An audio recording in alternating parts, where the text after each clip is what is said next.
नमस्कार, मैं निशा ठाकुर और आप देख रहे हैं मेट्रो मुंबई। वक्त हो चुका है टॉप 10 बुलेटिन का। मुंबई की 10 बड़ी खबरों पर आइए हम नजर डालते हैं। सबसे बड़ी खबरों पर हम नजर डालेंगे, लेकिन और एक महंगाई की मार मुंबई करों पर पड़ी है। प्लेटफॉर्म टिकट महंगा हो गया है। जी हां, अब 10 रुपए की बजाय 50 रुपए रेलवे स्टेशन के अंदर जाने के लिए चुकाने होंगे। मध्य रेलवे ने मुंबई में प्लेटफॉर्म टिकट का दाम बढ़ा दिया है। ये बढ़ी हुई कीमतें 9 मई से लागू हो रही है। कीमत में बढ़ोतरी की ये जानकारी मध्य रेलवे के मुख्य जनसंपर्क अधिकारी शिवाजी सुतार ने ट्वीट करते हुए दी है। टिकट की दरों में बढ़ोतरी के बाद टिकटों की कीमत 10 रुपए से बढ़कर 50 रुपए हो गई है। दरअसल प्लेटफॉर्म टिकट का भाव बढ़ाए जाने के पीछे एक खास वजह है। अप्रैल महीने में मुंबई में अलग अलग स्टेशनों में अलार्म चेन पुलिंग की 332 घटनाएं हुई है। इनमें से कई बार लोगों ने बिना वजह चेन पुलिंग किया है। इस वजह से अप्रैल महीने में कई एक्सप्रेस ट्रेनें लेट हुई।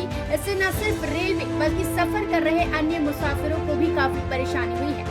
इन बढ़ती हुई घटनाओं को देखते हुए और अलार्म चेन पुलिंग की घटनाओं को रोकने के लिए मध्य रेलवे ने प्लेटफॉर्म टिकट का दाम बढ़ाने का फैसला लिया है। बढ़ी हुई कीमतों के साथ प्लेटफॉर्म टिकट 9 मई 2022 से लेकर 23 मई 2022 तक मिलेगा। यानी कीमतों में ये बढ़ोतरी फिलहाल सिर्फ 15 दिनों के लिए की गई है। मध्य रेलवे के अधिकारी ने कीमत बढ़ने का ट्वीट कर जिक्र किया है और लोगों को जानकारी दी है।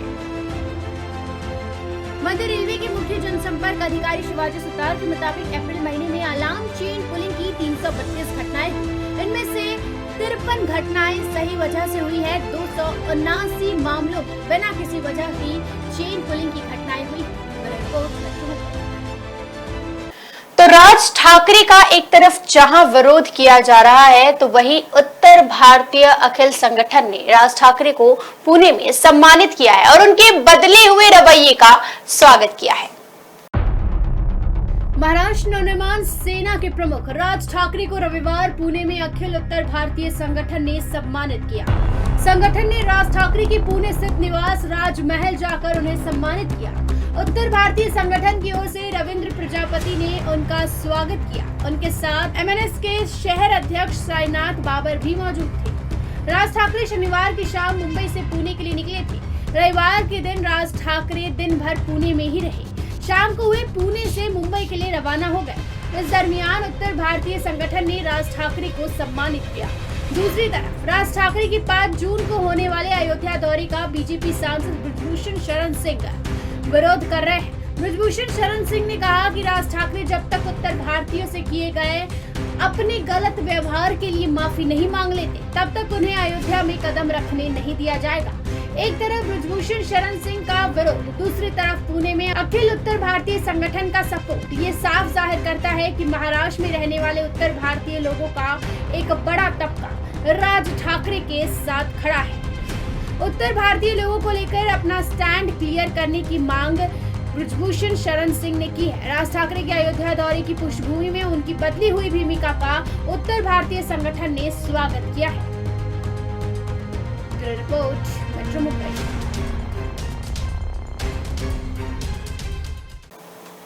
राज ठाकरे का रामदास आठवले ने एक बार फिर से विरोध किया है और साफ तौर पर कहा है कि राज ठाकरे को अयोध्या में घुसने नहीं देना चाहिए। ज्या बाळासाहेबांना मोठ्या प्रमाणामध्ये धोका दिला, त्या राज ठाकरेंना बाळासाहेबांचं नाव घेण्याचा अधिकार नाही। त्या राज ठाकरेंना आम्ही अयोध्येमध्ये येऊ ते देणार नाही, अशी जी भूमिका त्या खासदारांनी मांडलेली आहे, त्या भूमिकेला आपला पाठिंबा आहे। कारण उत्तर भारतीयांना विरोध करणाऱ्या राज ठाकरेंना यूपीमध्ये जाण्याचा अधिकार नाही।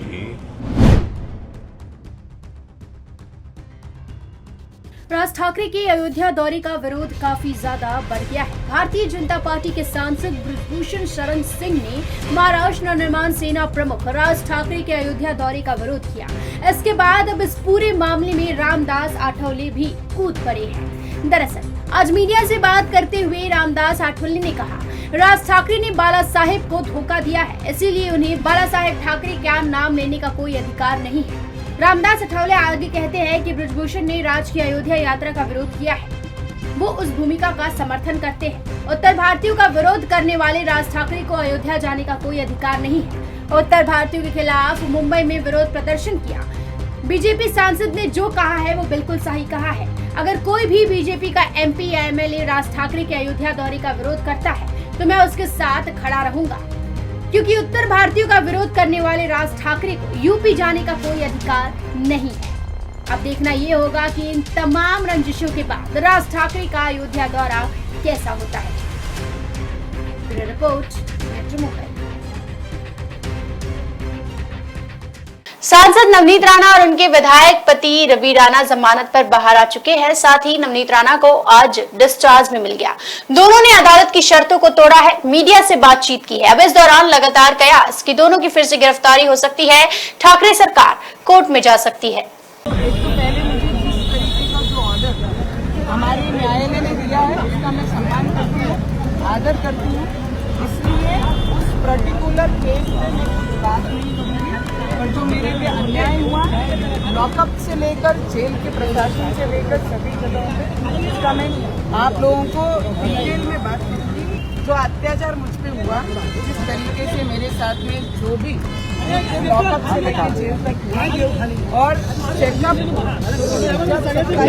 डॉक्टर ने लिख के दिया कि अर्जेंट इनका चेकअप होना चाहिए, because she is facing a major problem spondylosis and my lower waist back, चूँकि उसका इंजरी जो है वो मेजर हुई है, तो शी शुड गेट टेस्ट 27 से लेकर 4 तारीख अभी भी रिपोर्ट नहीं है।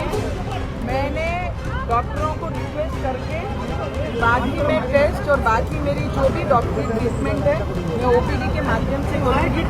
और 14 दिन वहाँ पर और 4 दिन हॉस्पिटल में 30 दिन लगातार बाहर रहना से मेंटली जो भी नुकसान होता है, हरासमेंट जो उन्होंने किया, इसके लिए मैंने डॉक्टर को रिक्वेस्ट करके आज डिस्चार्ज दिया। डॉक्टर की इच्छा नहीं थी मुझे आज डिस्चार्ज देना। पर मैं आपको एक बात, अमरावती के निर्दलीय सांसद नवनीत राणा ने मुंबई के अस्पताल से छुट्टी मिलने के बाद मीडिया कर्मियों से बातचीत की। इस दौरान बातचीत में उन्होंने महाविकास आघाड़ी सरकार के मुखिया उद्धव ठाकरे को चुनौती भी दी। अब इस मामले में उनकी मुश्किलें बढ़ती हुई नजर आ रही है। उनके इस बयान के बाद सरकारी वकील प्रदीप घरात ने कहा कि वो नवनीत राणा द्वारा दिए गए बयानों की जांच करेंगे। यदि उन्होंने जमानत देते समय मुंबई सत्र न्यायालय द्वारा लगाई गई शर्तों और नियमों का उल्लंघन किया होगा तो उनके खिलाफ उचित कार्रवाई की जाएगी। घरात ने कहा कि जांच के बाद वो अदालत में इस बाबत शिकायत भी दर्ज करेंगे। यदि जरूरी होगा तो अदालत से ये मांग भी करेंगे कि राणा दंपत्ति की जमानत को रद्द किया जाए। मुंबई सेशन कोर्ट ने राणा दंपत्ति को जमानत देते समय मीडिया से बातचीत करने के लिए मना किया था। सांसद नवनीत राणा के पति रवि राणा ने कहा कि हम बहुत जल्द ही दिल्ली जाकर गृह मंत्री अमित शाह से मुलाकात करेंगे। हमारे ऊपर जो भी अत्याचार हुआ है उसकी पूरी जानकारी हम उन्हें देंगे। साथ ही हम ये भी मांग करेंगे कि संजय राउत और अनिल परब के खिलाफ कड़ी से कड़ी कार्रवाई हो।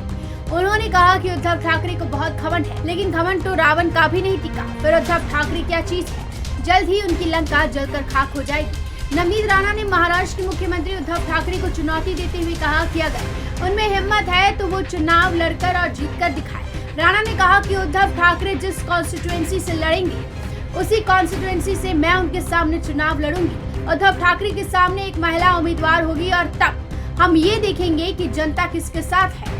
राणा ने उद्धव ठाकरे पर निशाना साधते हुए कहा कि वो अपने पूर्वजों के दम पर आज मुख्यमंत्री की कुर्सी पर बैठे हैं। Bureau report, metro Mumbai. Mumbai की पूर्व मेयर किशोरी पेडनेकर ने नवनीत राणा को उनकी औकात याद दिलाई है। जी हां, किशोरी पेडनेकर कहती है कि नवनीत राणा उद्धव ठाकरे के सामने क्या है, कुछ भी नहीं। महाराष्ट्र के अमरावती सांसद नवनीत राणा आज मुंबई के जेजे अस्पताल से डिस्चार्ज हुई। अस्पताल से डिस्चार्ज होते ही उन्होंने सबसे पहले एक बार फिर सीएम उद्धव ठाकरे के खिलाफ चुनाव लड़ने की बात कहकर शिवसेना को ललकारा। साथ ही उन्होंने आगामी मुंबई महानगर पालिका चुनाव का माहौल ये कहकर गरमा दिया कि वे मुंबई की बेटी है और इस वजह से बेटी होने का फर्ज निभाते हुए मुंबई में शिवसेना के भ्रष्टाचार की लंका जलाकर रहेंगी। जवाब में बीएमसी की पूर्व मेयर किशोरी पेडनेकर ने कहा कि बबली अभी तक बड़ी नहीं हुई है, अब भी नासमझ है। शिवसेना सांसद संजय राउत ने कहा कि सीएम ठाकरे के खिलाफ ही नवनीत राणा पीएम मोदी के खिलाफ भी चुनाव लड़ सकती है। नवनीत राणा ने आज मीडिया से बात करते हुए कहा, मैं पूरी ताकत से मुंबई महानगर पालिका के चुनाव प्रचार के लिए उतरूंगी और पालिका में शिवसेना के भ्रष्टाचार का लंका नष्ट करूंगी। 2 पीढ़ियों से मुंबई महानगर पालिका की सत्ता इनके हाथ में है। आने वाले समय में मुंबई की जनता और राम भक्त उन्हें उनकी जगह दिखा देंगे। नवनीत राणा को जवाब भी मिला। बीएमसी की पूर्व मेयर ने उन पर खूब निशाना साधा।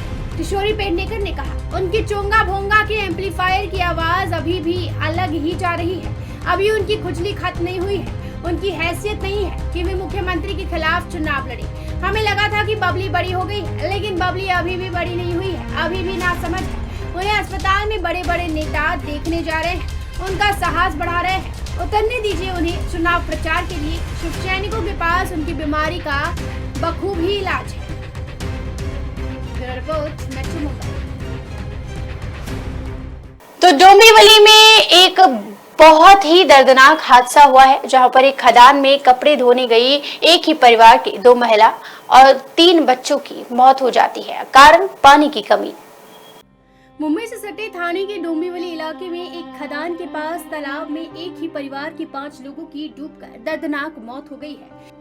डोंबिवली के संदप गांव में स्थित खदान के तालाब में कपड़े धोने के लिए आए एक परिवार के 5 लोगों की मौत की ये घटना शनिवार की शाम को घटी। संदप गांव के आसपास के डेसले पाड़ा, भोपर जैसे इलाकों में पानी की भारी कमी है। इन भागों से लोग संदप गांव के खदान के पास के तालाब में कपड़े धोने के लिए आते हैं। शनिवार की शाम को देसलेपाड़ा के गायकवाड़ परिवार की 2 महिला और 3 बच्चे कपड़े धोने आए और जान से हाथ धो बैठे।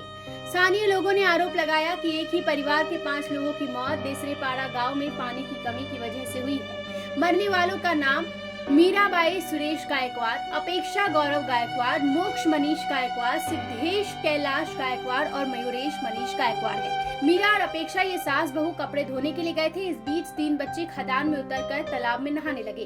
खदान के तालाब की गहराई का अंदाजा न होने की वजह से एक के बाद एक तीनों तालाब में धंसने लगे। बच्चों को बचाने के लिए दादी और माँ दौड़ी दौड़ी आई और वे भी पानी में कूद गयी। बच्चों को बचाने के लिए कूदने वाली ये सास बहू बच्चे तक नहीं पहुंच पाई। धंसकर इनकी भी मौत हो गई। Bureau report metro Mumbai.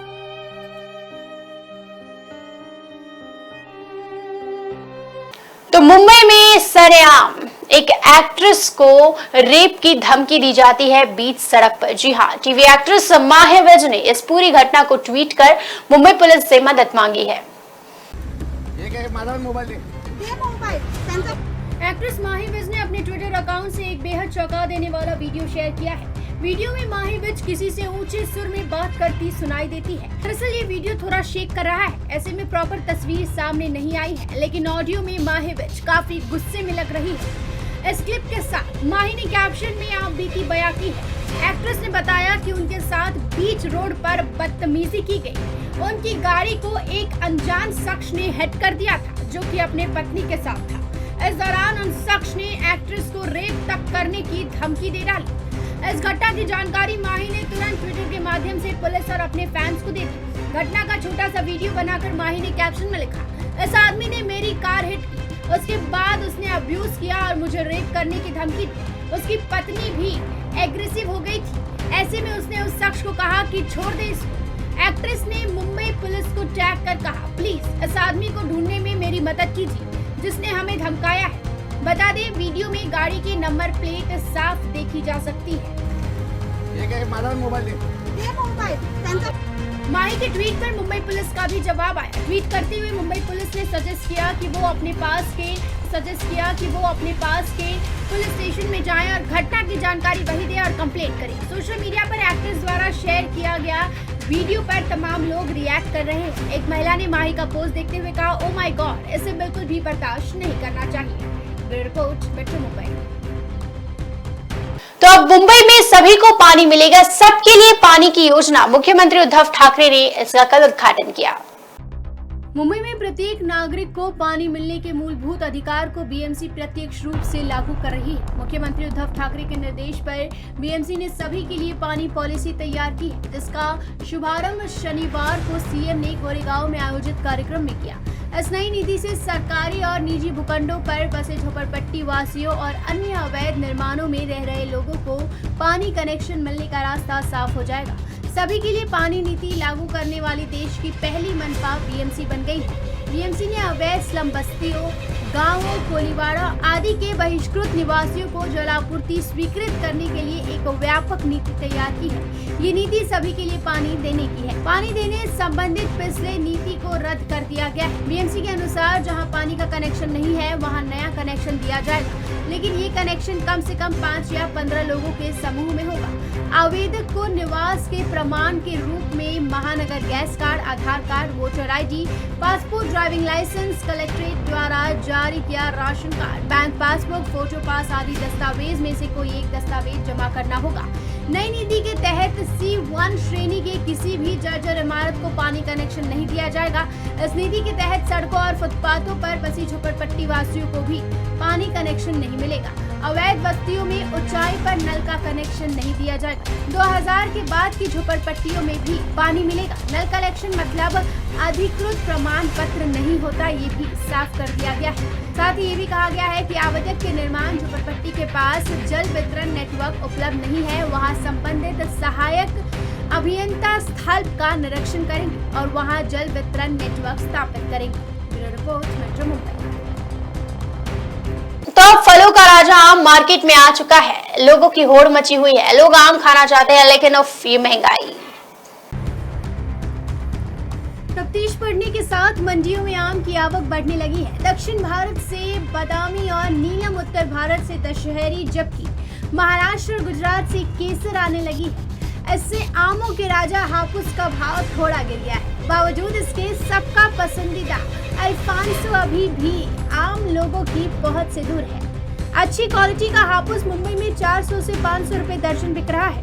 अप्रैल में यही आम 800 से 1000 रुपए दर्जन बिक रहा था। वाशी के थोक बाजार में रोजाना 1 लाख पेटी से ज्यादा आम पहुंच रहा है। बता दें कि कोकण के रत्नागिरी व सिंधुदुर्ग से देश के प्रमुख शहरों सहित विदेश में भी हाफूस की सप्लाई होती है।